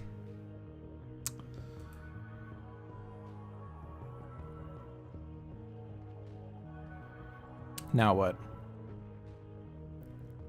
If I'm able to take out one of these crew, is it worth doing that, or should I just try to get rid of cards underneath Capitan? I can get rid of Chip, but Chip doesn't do much. 2 damage? That's fine. If Scholar gets more flesh to iron, that does nothing. I'm just gonna do this to mitigate damage reduction. Oh, there's a flesh to iron. Oh, and also aggression modulator is gone. But hey, there's a flesh to iron. Perfect. Damage.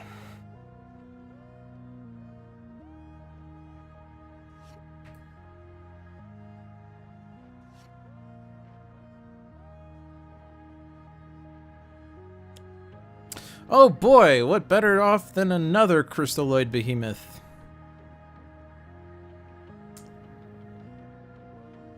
I don't know if order matters. I don't really expect the Sentinels to survive this.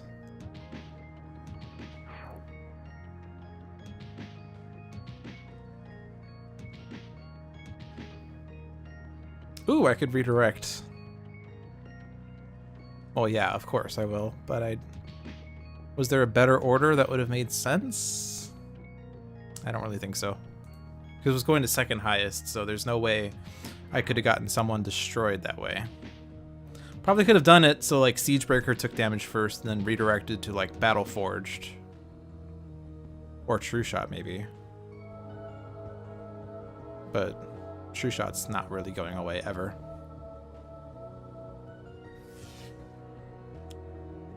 Plunder. One shot. Destroy X hero ongoing and or equipment cards where X equals the number of crew cards in play plus 1. Each villain target regains 2 HP. I hate when there's a choose for me button here, because it means that I have there's too many crews.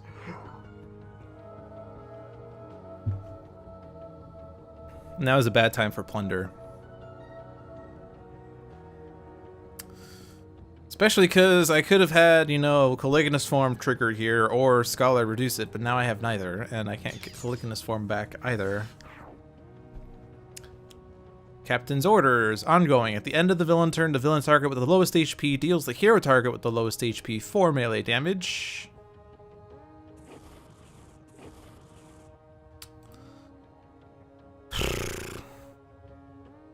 Are we done with the damage yet? Not the final breath. Not that it actually mattered. Okay. Now what? 1 and 1 is a power. 3 targets 1 and 1, or deal 3 damage and discard a card.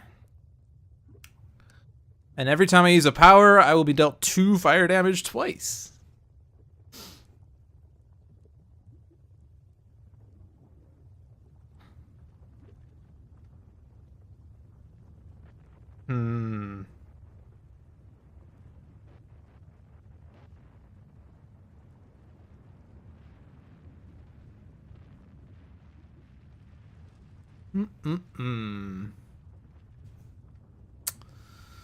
Scholar does not have his Fleshed Iron anymore. Does he have one more in his deck?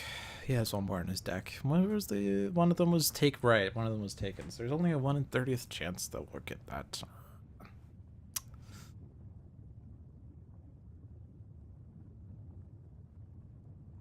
All right, amplify Combatant, because then I can get rid of the remaining cards under Capitan.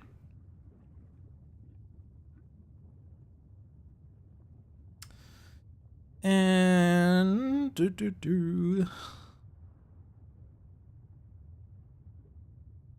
she's gonna flip, and then a crew's gonna come back. Are there crew in the trash? There are crew in the trash. There's Chip in the trash.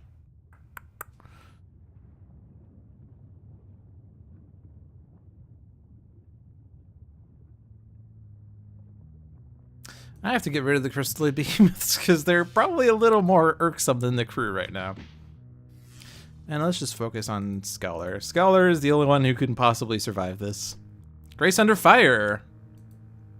There are 8 targets in play. I can take out True Shots. I can almost take out Battleforged. I can put True Shot 1 health away from death and then something else. Ooh, this is a nice effect. Reduce damage dealt by environment cards by 2. That would help.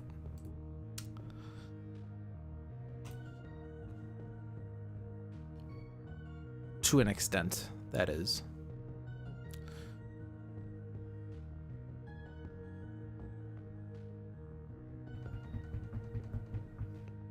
I don't know. All right. We're gonna just hit Capitan. When in doubt, hit the villain. And then reduce damage dealt by environment cards by 2. And again, Medico's not active and Idealist is not active, but I could just give everyone HP recovery.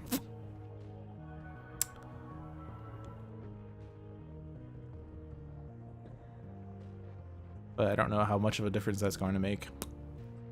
Whatever, that's like the best I can do. Sentinel Tactics isn't gonna work anyway.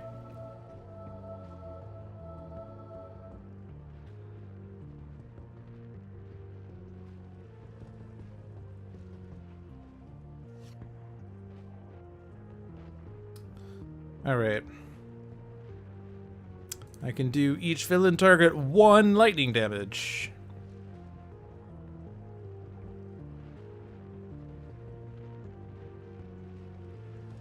Or I could reclaim, but B-Bot is what would be put out if I am to put out something. If I were to put out, I would put out B-Bot. And that would potentially get rid of Captain's orders, except I'd have to take 4 damage. which I guess is what Captain's Orders does. So that's sort of an even trade, oddly. All right, well, I don't think we're lasting long, so we're just gonna power Shockwave.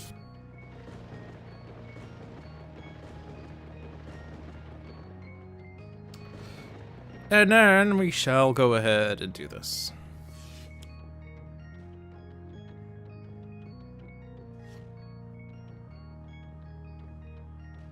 I can grace under fire again.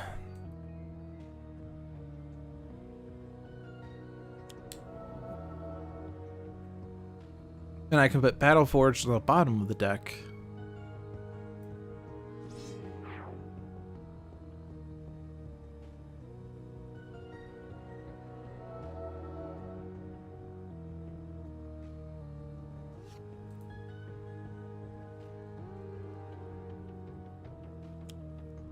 Stone Shaper, Magmaria. This card is immune to fire damage. At the end of the environment turn, each player may discard a magma crystal and select a target. Reduce damage dealt to selected targets by 1 until the start of the environment turn.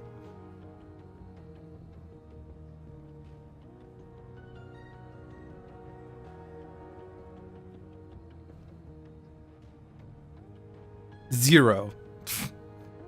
All together now! One shot. La Capitan deals the hero target with the highest HP X lightning damage, or X equals the number of crew cards in play plus 1. If La Parada Magnifica is in the trash, put it into play. Guess what's in the trash? La Parada Magnifica. Chip returns. I guess this is who you want to die, because after True Shot is Siegebreaker, and then after Siegebreaker is Final Breath. Oh, but I guess B-Bot's still in play. Now, who do you want to die for realsies?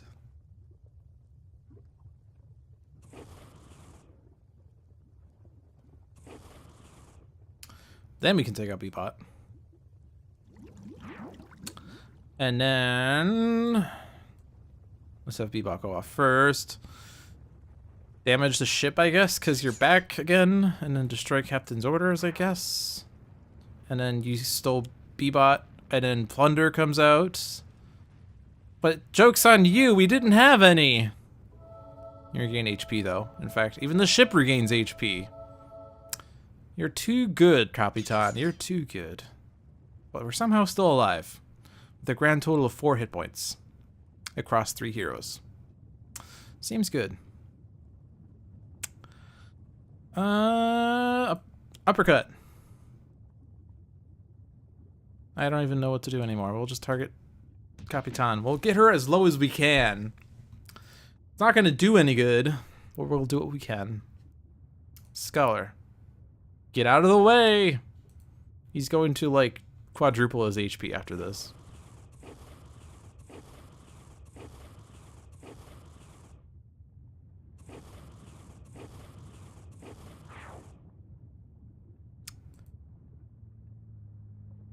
Sorry, I lied. He quintupled his HP after that. Comeback begins now. Well, yeah, he is at 10 HP, which is good. That's like the best we can do. When the target regains 2 HP, one player may play a card, one player may draw a card, destroy an ongoing card. Alright, ongoing cards can be destroyed easily. Unfortunately, we don't have any good cards with Scholar. So Scholar, draw a card. Keep moving. Now we can get the Flesh to Iron back. So Unity cannot get a bot into play. And she's not going to last anyway. That rhymed. Hey, Tyrannus.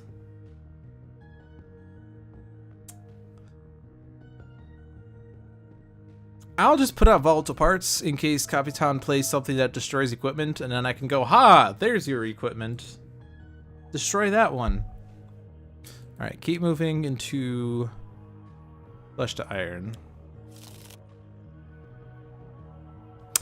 And I'm going to put out Solids to Liquid so that I can regain more hit points. I usually default to Mortal Form before Solid to Liquid, but we really need to get Scholar like set up and HP recovery. Scholar can always win, indeed. Magmarian Throng. At the end of the environment turn, reveal the cards from the top of the environment deck until a Magmarian is revealed. Put it into play, discard the other cards revealed this way. If no Magmarians are put into play this way, destroy this card. So here comes the Magmarians. I could discard the Behemoth and reduce damage to the Scholar. Keep him alive. Yeah. Yeah. Or I could reduce damage to Capitan and become Evil Scholar. Inner Court Tunneler, Magmarian. This card is immune to fire damage. Whenever a hero character card would be dealt damage, one player may discard a Magma Crystal. If they do, redirect that damage to this card. Alright. Here we go.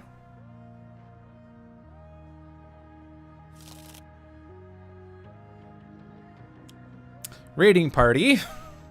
Right after you shuffle the trash into the deck. That is terrible. Amazing Maple returns. Battleforged returns. And that was it. And we can go ahead and destroy volatile parts. That was why we put it out there in the first place.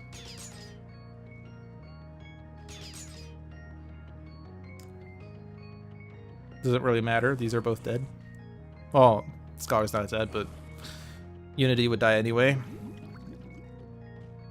And now look, all the cards underneath La Capitan were removed because it was her. Alright, Maria Elena's Revenge. Perfect.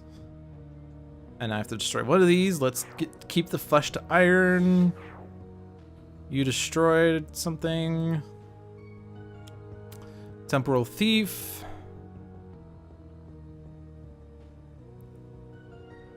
Alright, Scholar time. Let's go. Let's see. Power, HP, reveal the top card of a deck. This is basically your base power, but on the different direction. Whatever. Scholar. Know when to turn loose. But then I would be able to keep my Flesh to Iron. What is Unity's? Draw a card, play a card, destroy a card, device card. Are these useful cards? Grace Under Fire is great. I'm going to keep that.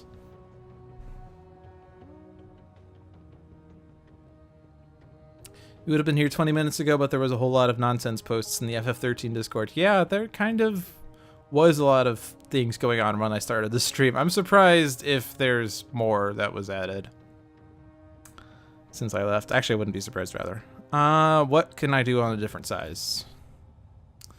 Put the bottom card of the deck into their hand, put a card into play. I like that. One player may put a card into play. Which is nice, because I don't have to actually play a card, which gets around inabilities to play cards. Move a card from their trash into their hand. One target deals itself one irreducible toxic, or switch to a different size. Let's switch to a different size. But which one?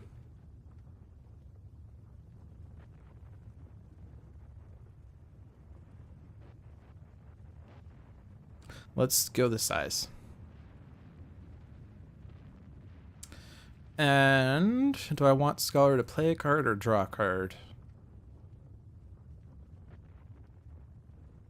Alchemical Redirection is now discard fodder, by the way. Or it could just be ongoing fodder, I guess, technically. Grace Under Fire. There are 11 targets in play. I could one-shot something, certainly.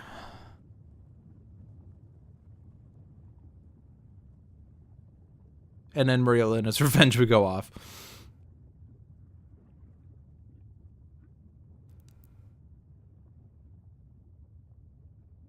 We have to get rid of Mabel and Magnifica somehow.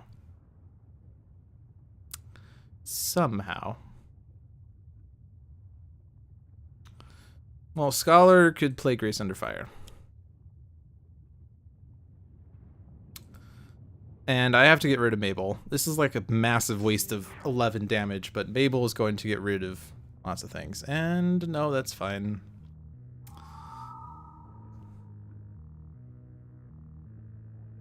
Destroy ongoing. Oh, right, that was the effect I had. Oh, well, that's fine. Do you have a card you want to play? No. Expect the worst.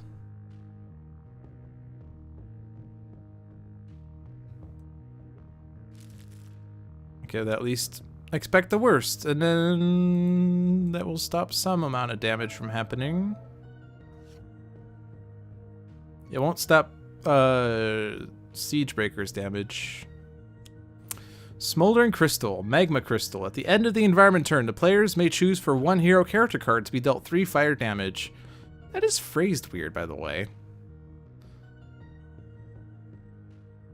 Normally I think sorry, I'm just like reading this and it's the players may choose for one hero character card to be dealt 3 fire damage. That sort of sounds like we all decided that Legacy will take damage, as opposed to Legacy saying, I want to be dealt damage, which is a little weird. Anyway, a player whose hero character card takes damage this way may put this card in their hand. This card cannot be played from a player's hand. And I don't need to do this. Seismic Defender, Magmaria. This card is immune to fire damage. At the end of the environment turn, each player may discard a Magma Crystal. Then this card deals X non-Magmarian targets 3 melee damage and 3 fire damage, where X equals the number of Magma Crystals discarded.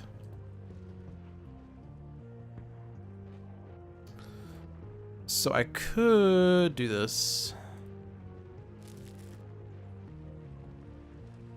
6 damage to Capitan or 6 damage to ship. I don't know. Let's just do it to Capitan. Whatever. We have to, you know... The best way to win this game is to win this game. The amazing Mabel. It is so amazing that you just came back into play like that. You're a true acrobat. But that's a bug! Why did that do damage? Scholar had the thing all together now. So it's good that we didn't destroy the ship, I guess. Scholar is surviving this because he expected the worst.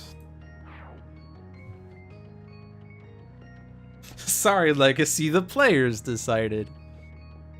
Use a power, each target regains 1. Let's do this on Scholar again. Bring what you need. Alright.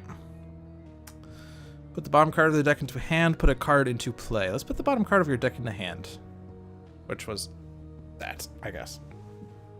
Destroy an ongoing? Sure.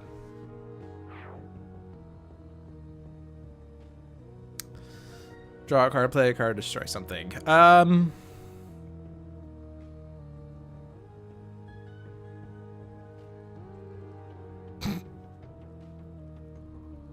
I'm gonna play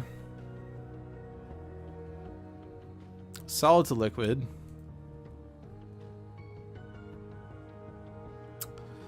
And then I'm going to ditch No One to Turn Loose and Offensive Transmutation and play Alchemical Redirections so that the amazing Mabel can destroy it.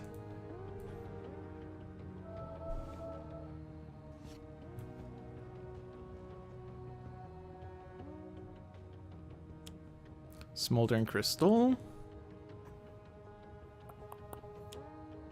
Ember Shaman, Magmarian. This card is immune to fire damage. At the end of the environment turn, each player may discard a Magma Crystal. Any player that does may use a power now. Do I want to take this damage to get the Smoldering Crystal in hand? Sure.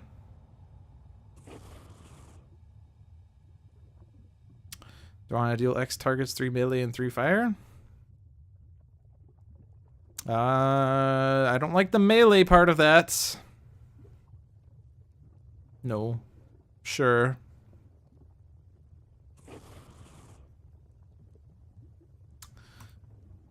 All right.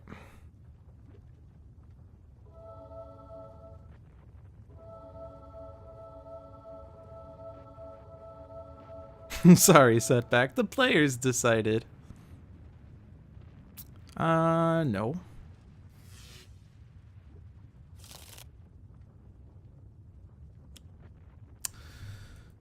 Okay, sure. Take the card. Who cares? Boreas of Elena's Revenge. Cool. Scholar will die. So do that. Scholar would die. So do that. And then Scholar dies. But hey, we removed all the cards from Capitan, so she'll flip the next round. Woohoo!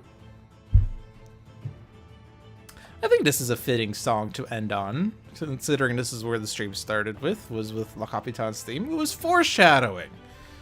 We were foreshadowing. You should have recognized that this was the ending that was coming in the season finale of Dolphin's Dark. Wait, no, not season finale. We're not ending this show.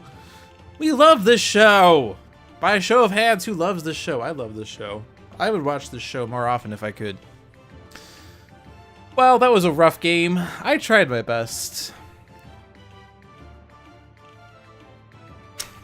Foreshadows. Nice one. Alright, well, I think this is going to wrap up the Viewer's Choice-a-thon. We only did 2 games. We probably could do more if I didn't read as many cards as I do, but I like doing that because it gives me time to take a second to go, what just happened? I blame Chiquito. Darn you, Chiquito. You were the one that led to the discarding of cards. Alright, well, those wrap up the Dolphins Dive-a-thon. Not Dolphins Dive. Viewer's Choice Viewer's Choice-a-thon of Dolphins Dive. As always, it was a fun time, and I enjoy streaming this game for you. If you enjoy Sentinels of the Multiverse, be sure to give Handelabra Games a follow on either social media or on this very channel. If you like me in particular, and you very well should, you should give me a follow on my personal channel, Lou Dolphin, or on Twitter at LouDolphin21, or even on YouTube, which is also Lou Dolphin. This channel, Handelabra Games, does Sentinels of the Multiverse streams every Tuesday at 7 p.m. with Sentinels Live, every Thursday at 7 p.m. with Dolphins Dive, and every Sunday at 7 p.m. with Tales from the Archive. Unfortunately, because of the holiday season, or fortunately because of the holiday season, because we love holiday seasons, the other 2 shows will not be airing in the following weeks, so there will be no Tales from the Archive on Sunday, there will be no Sentinels Live on Tuesday. There will be a Dolphins Dive next Thursday, next Thursday. And I don't think there'll be a Tales from the Archive the following Sunday, and I do not know about the following Tuesday, but that will be the very first stream of 2018 if it is. But we will be having a Dolphins Dive next Thursday, and my tentative plan is for it to be a greatest hits, which means that I will try to replay some of the epic games that we've had this year, or maybe potentially a second chances, where I replay the matches that I lost in. Or maybe something else when I decide last minute that I don't like greatest hits, because that involves playing some terrible games, especially the terrible Viewer's Choice games that I've had to play, such as, I don't know, Challenge La Capitan. No, not really. Challenge La Capitan is great, but unfortunately when she starts with Raiding Party, it sort of stinks. What else should I say?